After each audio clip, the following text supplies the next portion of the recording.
پوهیږئ رسول الله صلی الله علیه وسلم له ماشومانو سره څه ډول چلند کاوه؟ یوه ورځ د انس بن مالک رضی الله عنه ورورو ابا عمیر نومیده.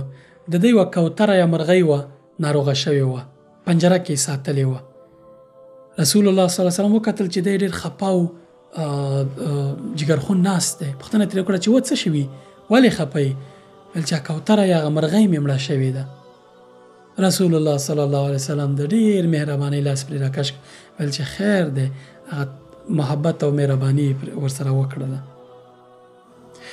امام شافعي رحمت الله علیه له همدې پیښې نه 9 نوي فقهي قاعدې راایستې دي.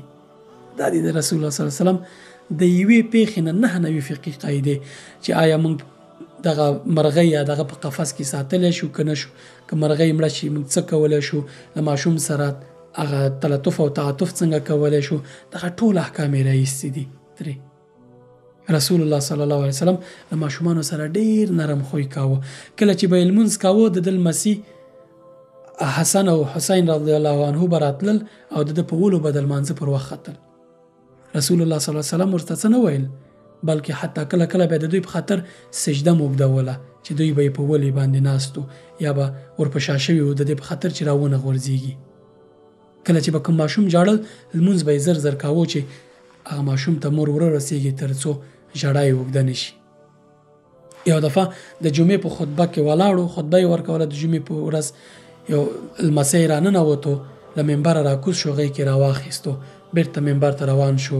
دغه آیت یې ویل چې ستاسې اولادونه ستاسې دپاره امتحانونه یا فتنه ده، انما اموالکم و اولادکم فتنه. ستاسې اولادونه ستاسې دپاره امتحان یا فتنه ده. پیغمبر صلی الله علیه وسلم له ماشومانو سره دغه ډول چلند کاوه.